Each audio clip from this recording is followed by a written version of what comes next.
Good morning, dear aspirants. Welcome to Civil Service School. আজি আমি শিকিম আসাম জিকেৰ ষ্টেটিক পাৰ্টখিনি আৰু এইটো হৈছে লেকচাৰ 1। জিকে অৰ্থাৎ জেনেৰেল নলেজ এই বস্তুটো কেতিয়াও শেষ নহয়, এইটো নেভাৰ এণ্ডিং বস্তু। কিন্তু আজি আমি আমাৰ ভিডিঅ'টোত এটলিষ্ট কিছু সংখ্যক জিকে কভাৰ কৰিবলৈ ট্ৰাই কৰিম আৰু পিছৰ পৰ্যায়ত যিবিলাক ভিডিঅ' আহিব তাত এটলিষ্ট অসম জিকেৰ ষ্টেটিক পাৰ্টটোৰ এটা থুলমূলকৈ ধাৰণা দিবলৈ চেষ্টা কৰা হ'ব।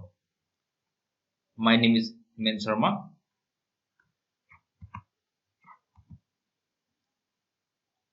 অসম জিকে আমি কেইটামান ইপ'ডছত ভগাব পাৰোঁ, কেইটামান টাইম পিৰিয়ডত ভগাব পাৰোঁ।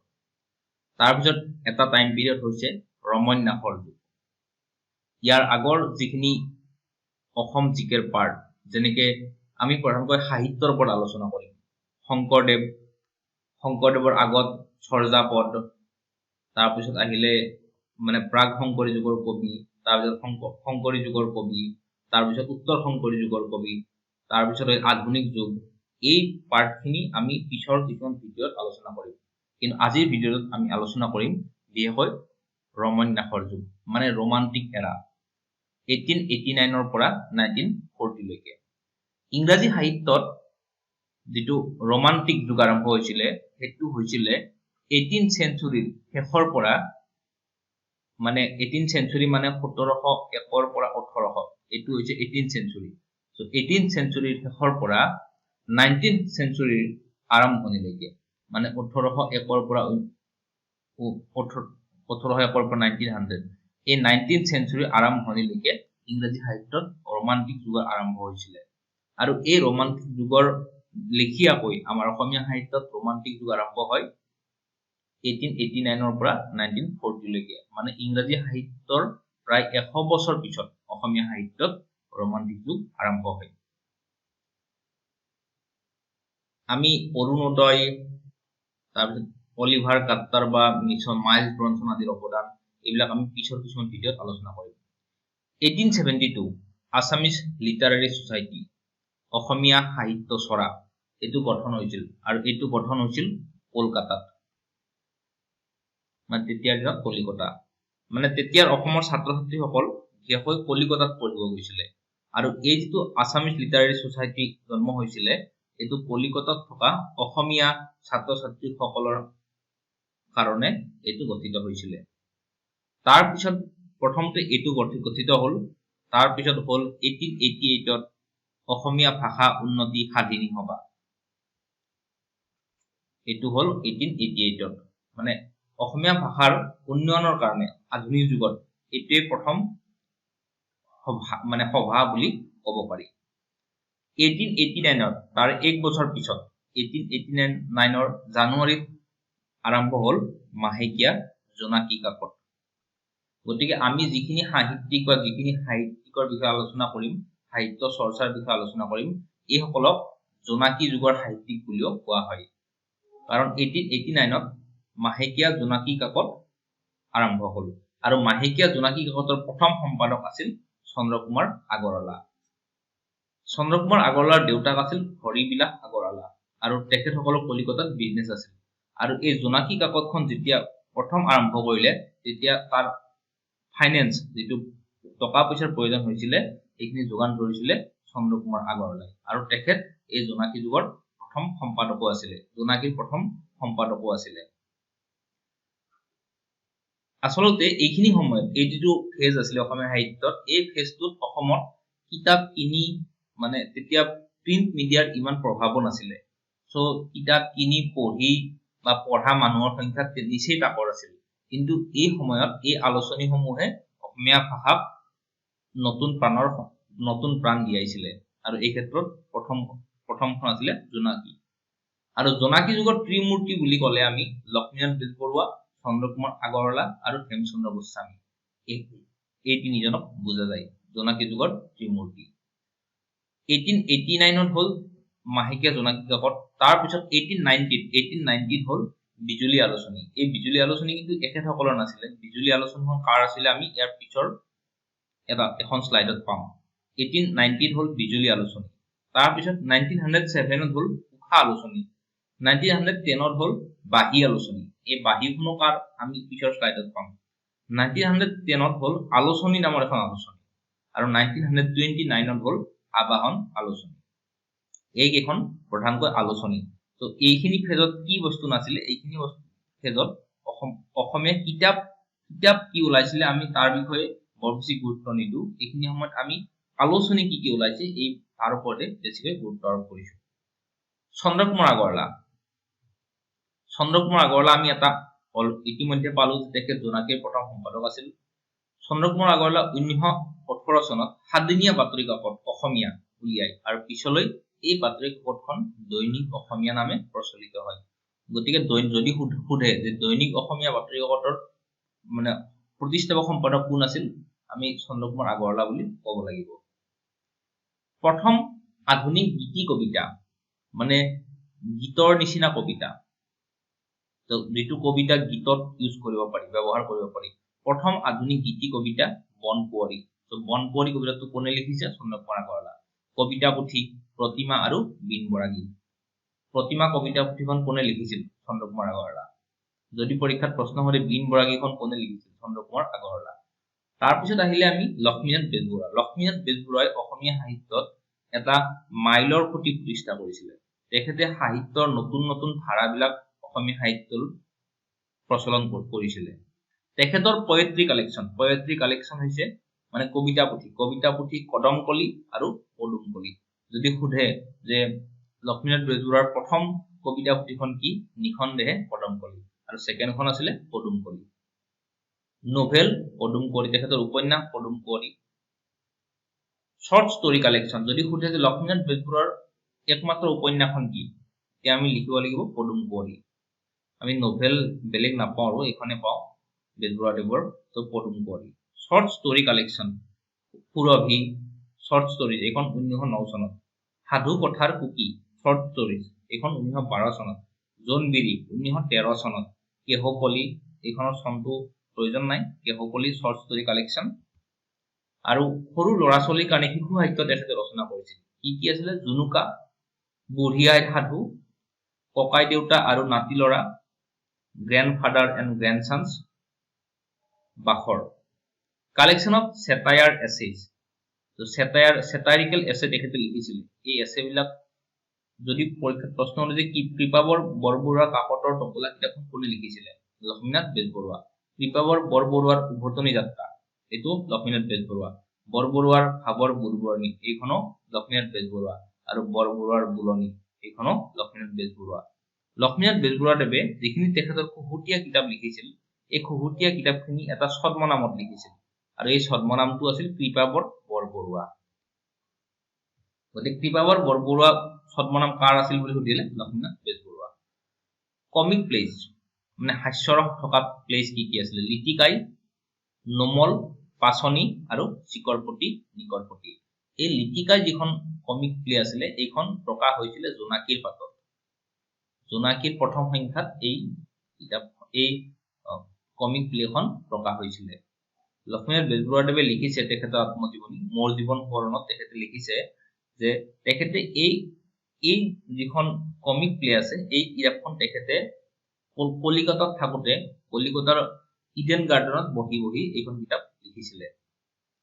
প্লেজ জয়মতী কুঁৱৰী, নাটক জয়মতী কুঁৱৰী, চক্ৰধ্বজ সিংহ, বেলিমাৰ, লিটিকাই, চিকৰপতি নিকৰপতি, নোমল আৰু পাচনি। লক্ষ্মীনাথ বেজবৰুৱাদেৱে বায়োগ্ৰাফিও লিখিছিলে। এখনতো তেখেতৰ নিজৰ বায়োগ্ৰাফি আছে। এই বায়োগ্ৰাফিখন হৈছে অটোবায়োগ্ৰাফি, এইখন হৈছে মোৰ জীৱন সোঁৱৰণ। আৰু পত্ৰলেখা দিনলেখা, এই দুখন তেখেতৰ আত্মজীৱনী। আৰু দীননাথ বেজবৰুৱা তেখেতৰ দেউতাক আছিলে। দীননাথ বেজবৰুৱাৰ সংক্ষিপ্ত জীৱনচৰিত তেখেতে লিখিছিলে। শ্ৰী শ্ৰী শংকৰদেৱ তেখেতে লিখিছিলে আৰু মহাপুৰুষ শ্ৰী শংকৰদেৱ আৰু মাধৱদেৱ। আৰু ইংৰাজী কিতাপৰ ভিতৰত তেখেতে লিখিছিলে history of Vaishnavism in India, Rasleela of Sri Krishna, the religion of love and devotion including the border lectures and two other essays. এইখিনি ইমান ইম্পৰ্টেণ্ট নহয়, কিন্তু প্ৰথম শ্লাইডত যিখিনি আছিলে সেইখিনি ইম্পৰ্টেণ্ট। আৰু অন্য কিতাপৰ ভিতৰত তেখেতে লিখিছে কামত কৃতিত্ব লভিবৰ সংকেত, ভাগৱত কথা, ভাৰতবৰ্ষৰ বুৰঞ্জী, তত্ত্ব কথা, শ্ৰীকৃষ্ণ কথা, অসমীয়া ভাষা আৰু সাহিত্য।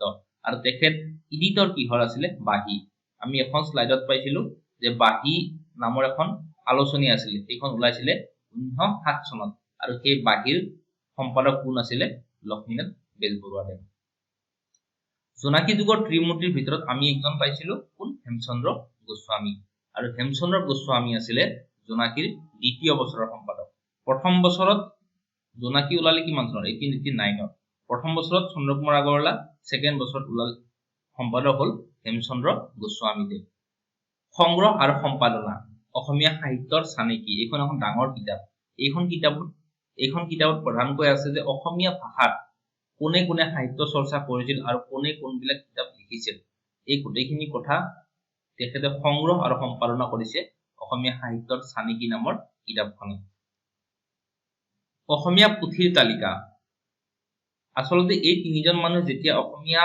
সাহিত্যত জোনাকী যুগৰ আৰম্ভণি কৰিলে সেই সময়ত অসমত কিমান পুথি ৰচিত হৈছে বা অসমীয়া পুথি আগতে কিমান ৰচিত হৈছে এই সম্পৰ্কে বিশেষ তথ্য নাছিলে সো এখেতসকলে হেমচন্দ্ৰ গোস্বামী এখেতসকলে কি কৰিলে এখেতসকলে এই পুৰণি পুথিবিলাক সংগ্ৰহ কৰি এখন তালিকা প্ৰস্তুত কৰিলে আৰু সেই তালিকাখনক কয় অসমীয়া পুথিৰ তালিকা তেখেতৰ কবিতা সংগ্ৰহ ফুলৰ চাকি আৰু তেখেত কি হিচাপে জনাজাত প্ৰথম অসমীয়া সনেট লিখক সনেট মানে কি সনেট কোনে লিখিছিল প্ৰধানকৈ ইংৰাজী সাহিত্যত সনেট লিখিছিল শেক্সপিয়াৰে আৰু সনেট বিলাকক আৰু এটা কথা বুলি জনা যায় সনেট বিলাকক চতুৰ্দশপদী কবিতা বুলিও জনা যায় চতুৰ্দশপদী কবিতা মানে কি যে 14টা শাৰী থাকে কবিতাটো 14টা শাৰী থাকে তো এই 14টা শাৰীৰ প্ৰথম 8টা শাৰী হৈছে অক্টেভ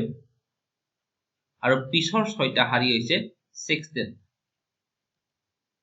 তো এনেকে সনেট কবিতাটো হয় সো সনেট চতুৰ্দশপদী কবিতা সনেটক চতুৰ্দশপদী কবিতা বুলিও কোৱা হয় আৰু হেমচন্দ্ৰ গোস্বামী হৈছে প্ৰথম অসমীয়া সনেট লিখক আৰু প্ৰথম অসমীয়া সনেট কবিতাটো হৈছে প্ৰিয়তমাৰ চিঠি তাৰ পিছত আহিলে পদ্মনাথ গোহানি বৰুৱা আৰু পদ্মনাথ গোহানি বৰুৱাই কি কাকত উলিয়াই 1890 চনত বিজুলী নামৰ মাহেকীয়া আলোচনী উলিয়াই 1889 হল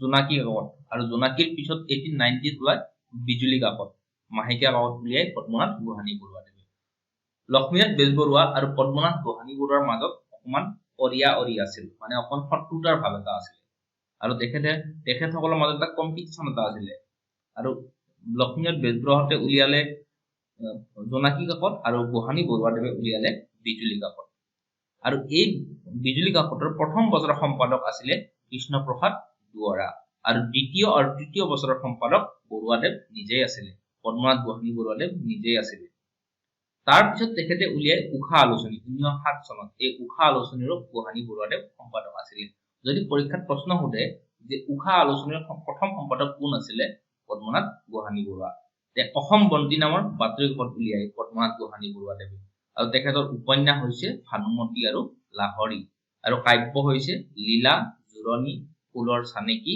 আৰু প্ৰহসন হৈছে গাঁওবুঢ়া এই গাঁওবুঢ়াখন আমাৰ ইউপিএসসিৰ কিতাবত সিলেবাসত সেকেন্ড পেপাৰৰ সিলেবাসত অন্তৰ্ভুক্ত গাঁওবুঢ়া তেতন তামুলী আৰু ভূতনে ভ্ৰম তেখেতৰ প্ৰহসন মানে সেটাইৰিকেল প্লে পৌৰাণিক নাটকৰ ভিতৰত বান ৰজা এইখন ইম্পৰ্টেন্ট গাঁওবুঢ়াখন ইম্পৰ্টেন্ট পৌৰাণিক নাটকৰ ভিতৰত হৈছে বান ৰজা আৰু তেখেত আছিলে অসম সাহিত্য সভাৰ প্ৰথম সভাপতি 1917 চনত অসম সাহিত্য সভা প্ৰথম অধিৱেশন হৈছিলে আৰু অধিৱেশনখন ক'ত হৈছিলে শিৱসাগৰত আৰু সেই শিৱসাগৰ অধিৱেশনৰ সভাপতি আছিলে আমাৰ পদ্মনাথ গোহানি বৰুৱাদেৱে আৰু অসম সাহিত্য সভাৰ দ্বিতীয় সভাপতি আছিলে চন্দ্ৰধৰ বৰুৱা আৰু চন্দ্ৰধৰ বৰুৱাই ইণ্ডিয়াক ৰিপ্ৰেজেন্ট কৰিছিলে কেতিয়া ৰিপ্ৰেজেন্ট কৰিছিলে 1930 এইটো ৰাউণ্ড টেবুল কনফাৰেন্স যেতিয়া হৈছিলে লণ্ডনত যেতিয়া ৰাউণ্ড টেবুল কনফাৰেন্স হৈছিলে এই ৰাউণ্ড টেবুল কনফাৰেন্সত চন্দ্ৰধৰ বৰুৱাই ইণ্ডিয়াক ৰিপ্ৰেজেন্ট কৰিছিলে হিতেশ্বৰ বৰবৰুৱা তেখেতৰ প্ৰথম কবিতা পুথিখন হৈছে থোপাকলি আৰু অন্য কাব্য হৈছে দেশ দিমনা আৰু অংগিলা আৰু ঐতিহাসিক উপন্যাস হৈছে মালিতা আৰু সবতকৈ ইম্পৰ্টেন্ট কথাটো হৈছে প্ৰথম অসমীয়া সনেট পুথি মালচ আৰু মালচখন হৈছে প্ৰথম অসমীয়া সনেট পুথি আৰু এইটো কোনে লিখিছিলে হিতেশ্বৰ বৰবৰুৱাদেৱে প্ৰথম অসমীয়া সনেট কোনটো প্ৰিয়তমাৰ চিঠি আৰু সেইটো কোনে লিখিছে হেমচন্দ্ৰ গোস্বামী দেৱে কিন্তু প্ৰথম অসমীয়া সনেট পুথিখন মালচ আৰু এইখন লিখিছে হিতেশ্বৰ বৰবৰুৱাদেৱে আৰু আন সনেট পুথি তেখেতৰ এখন হৈছে চকুলো এই চকুলোখন তেখেতে বহুত দুখত লিখিছিলে তেখেতৰ সন্তান এটা আছিলে সন্তানটোৰ নাম আছিল বিপিন এই বিপিনৰ মৃত্যুৰ পিছত তেখেতে দুখত এই চকুলো নামৰ সনেট পুথিখন লিখিছিলে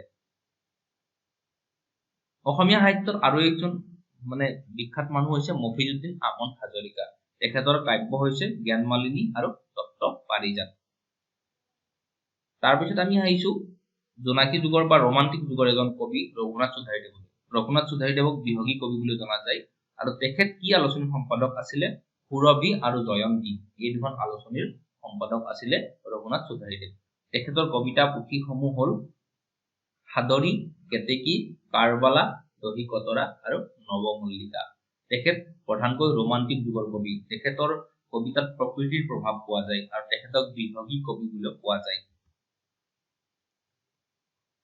অম্বিকাগিৰি ৰায়চৌধুৰী এজন অসমীয়া দেশপ্ৰেমিক আছিলে তেখেতে যিখন আলোচনী উলিয়াইছিলে সেইখন ওলাইছিল 1919 চনত সেইখন আলোচনী আছিলে চেতনা আলোচনী আৰু 1919 চনত আৰু এটা ভাৰতৰ হিষ্ট্ৰীত আৰু এটা ইম্পৰ্টেন্ট ঘটনা ঘটিছিলে 1919 চনত আৰু সেই ঘটনাটো হৈছে জালিয়ানৱালাবাগ মেছাকাৰ যেটো অমৃতসৰত হৈছিলে তাৰ পিছত ওলালে আবাহন আলোচনী 1929 চনত হ'ল আৰু তাৰ প্ৰথম সম্পাদক আছিলে দীননাথ শৰ্মা আৰু অসমীয়া সাহিত্যত এই আমি এতিয়ালৈকে যিমানখিনি আলোচনীৰ নাম ললো তাৰ ভিতৰত আটাইতকৈ বেছি দিন চলা আলোচনীখনে হৈছে আবাহন আলোচনী এই আবাহন আলোচনীখন বহুত বছৰলৈকে চলি আছিলে এইখন আনকি স্বাধীনতাৰ পিছতো চলিছে কিছুদিন অসমীয়া সাহিত্যত বাগ্মীবৰ আৰু ককা বুলি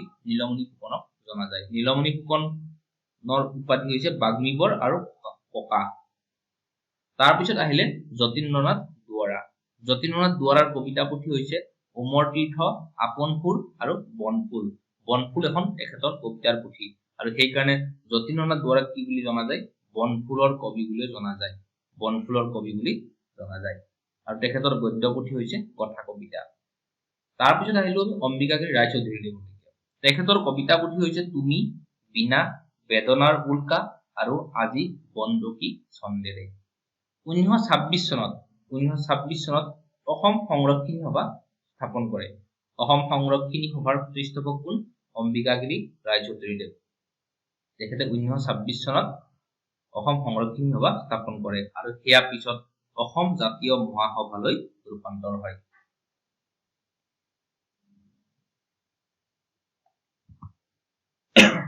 তাৰপিছত আহিলে নলিনীবালা দেৱী আৰু নলিনীবালা দেৱীৰ প্ৰথম কবিতাৰ পুথিখন হৈছে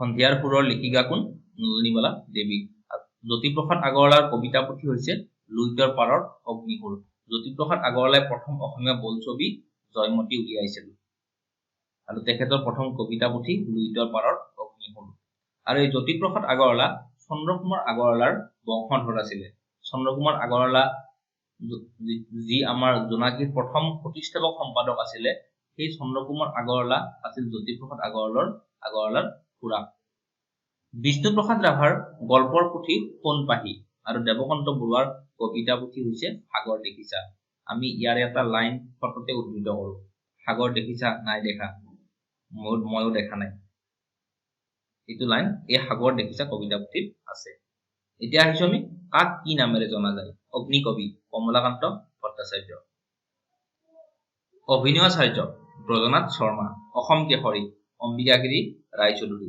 পাপৰিৰ কবি গণেশ চন্দ্ৰ গগৈ পাপৰি হৈছে গণেশ গগৈৰ এখন কবিতা পুথি প্ৰতিমাৰ খনিকৰ চন্দ্ৰকুমাৰ আগৰৱালা আমি ইতিমধ্যে পাইছো যে চন্দ্ৰকুমাৰ আগৰৱালা দেৱৰ কবিতাৰ পুথি এখন হৈছে প্ৰতিমা আৰু এখন হৈছে বিন বৰাগী আৰু সেইকাৰণে কোৱা হয় প্ৰতিমাৰ খনিকৰ অতীন্দ্ৰিয়বাদী কবি নলিনীবালা দেৱী। এখেতৰ কবিতাত অতীন্দ্ৰিয়বাদী প্ৰভাৱ দেখিবলৈ পোৱা যায়। অতীন্দ্ৰিয়বাদী মানে ইন্দ্ৰিয় বহিৰ্ভূত, মানে মানুহে সংসাৰৰ মায়ামোহ হেৰি এটা আধ্যাত্মিক ভাৱত সোমাই যোৱা চিন্তাটো কোৱা হয় অতীন্দ্ৰিয়বাদী। আৰু নলিনীবালা দেৱী, আচলতে নলিনীবালা দেৱীৰ জীৱনটো বহুত দুখ কষ্টৰে ভৰপূৰ আছিলে। তেখেত আছিলে কৰ্মবীৰ নবীন চন্দ্ৰ বৰদলৈৰ ডাঙৰ জীয়েক আছিলে নলিনীবালা দেৱী। আৰু নবীন চন্দ্ৰ বৰদলৈ এজন কংগ্ৰেছী আছিলে। সেই সময়ত এজন মহাত্মা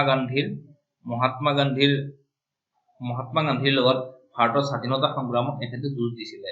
আৰু এই কৰ্মবীৰ নবীন চন্দ্ৰ বৰদলৈ, এই কংগ্ৰেছী নবীন চন্দ্ৰ বৰদলৈৰ আৰু কৰ্মবীৰো আছিল তেখেত, আৰু তেখেতৰ ডাঙৰ জীয়েক আছিল নলিনীবালা দেৱী।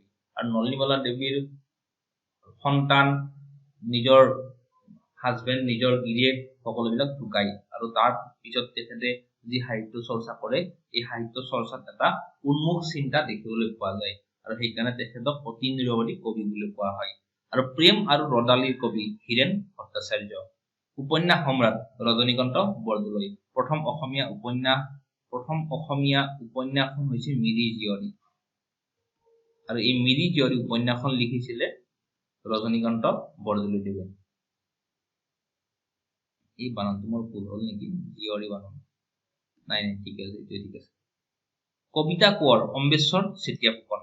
বকুল বনৰ কবি আনন্দ চন্দ্ৰ বৰুৱা। কৰ্মবীৰ নবীন চন্দ্ৰ বৰদলৈ। এই ইতিমধ্যে আমি কলো নবীন চন্দ্ৰ বৰদলৈ। এই নবীন চন্দ্ৰ বৰদলৈৰ জীয়েক আছিলে নলিনীবালা দেৱী। বন কোঁৱৰ আনন্দীৰাম দাস। কলাগুৰু বিষ্ণুপ্ৰসাদ ৰাভা। বনফুলৰ কবি আমি ইতিমধ্যে পাইছো যতীন্দ্ৰনাথ দুৱৰাৰ এখন কবিতা পুথি বনফুল, আৰু সেইকাৰণে কোৱা হয় বনফুলৰ কবি।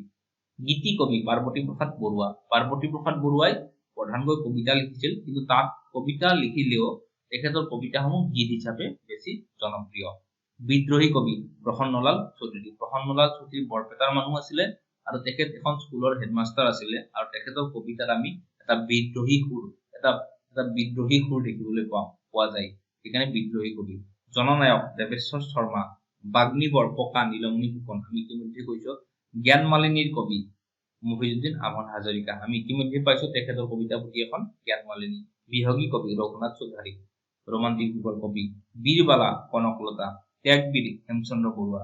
ভাঙনি কোঁৱৰ আনন্দ চন্দ্ৰ আগৰৱালা, কাৰণ তেখেতে অনুবাদ সাহিত্য প্ৰধানকৈ ৰচনা কৰিছিল, বহুতখিনি অনুবাদ সাহিত্য ৰচনা কৰিছিল, সেইকাৰণে ভাঙনি কোঁৱৰ। দেশভক্ত প্ৰণাম ফুকন। ৰসৰাজ সাহিত্যাৰ্থী লক্ষ্মীনাথ বেজবৰুৱা। লক্ষ্মীনাথ বেজবৰুৱাক কোৱা হয় ৰসৰাজ, কাৰণ তেখেতৰ লিখনিত আমি এটা হিউমাৰ দেখিবলৈ পোৱা যাওঁ। তেখেতৰ লিখনিবিলাক হিউমাৰাছ আছিলে, এটা হিউমাৰ দেখিবলৈ পোৱা যাওঁ, আৰু সাহিত্যৰথী আছিলে লক্ষ্মীনাথ বেজবৰুৱা। দেশপ্ৰাণ লক্ষীধৰ শৰ্মা। ৰূপ কোঁৱৰ জ্যোতিপ্ৰসাদ আগৰৱালা। ধনী কবি বিনন্দ চন্দ্ৰ বৰুৱা। নত সূৰ্য ফণী শৰ্মা। লুইত কোঁৱৰ ৰুদ্ৰ বৰুৱা। নাট্য প্ৰভাকৰ সত্যপ্ৰসাদ বৰুৱা। লোকনায়ক অমীয় কুমাৰ দাস। নিজৰাৰ কবি শৈলধৰ ৰাজখোৱা। নিজৰা এখন তেখেতৰ কবিতা পুথি, সেইকাৰণে শৈলধৰ ৰাজখোৱাক নিজৰাৰ কবি বুলি কোৱা হয়। লোকপ্ৰাণ মতিৰাম বৰা। লোকপ্ৰিয় গোপীনাথ বৰদলৈ, এইটো আমি সকলোৱে জানোৱে। শোণিত কোঁৱৰ গজেন বৰুৱা। লোকবন্ধু ডাক্তৰ ভুৱনেশ্বৰ বৰুৱা। সংগীতাচাৰ্য লক্ষ্মীৰাম বৰুৱা। সাহিত্য ৰত্ন চন্দ্ৰধৰ বৰুৱা। শেৱালি কবি ৰত্নকান্ত বৰকাকতী। শেৱালি তেখেতৰ এখন কবিতাৰ পুথি, সেইকাৰণে শেৱালিৰ কবি। সাহিত্য ৰত্ন চন্দ্ৰধৰ বৰুৱা। সাহিত্য ৰথী লক্ষ্মীনাথ বেজবৰুৱা। সাহিত্য ৰত্ন চন্দ্ৰধৰ বৰুৱা। এই চন্দ্ৰধৰ বৰুৱাই 1930 ৰাউণ্ড টেবুল কনফাৰেন্সত ইণ্ডিয়াক ৰিপ্ৰেজেন্ট কৰিছিলে, ইউকেত গৈ, লণ্ডনত গৈ। তেখেত কংগ্ৰেছী আছিলে এজন। তো যদি কিবা কুৱেশ্যন থাকে আমাক ইয়াত মেছেজ কৰিব পাৰে, মেইল কৰিব পাৰে, আৰু যদি আপোনালোকে আমাৰ ভিডিঅ'টো ভাল পাইছে তেনেহ'লে প্লিজ ছাবস্ক্ৰাইব কৰি দিব, আৰু লগৰবিলাকৰ লগত শ্বেয়াৰ কৰি দিব। Thank U.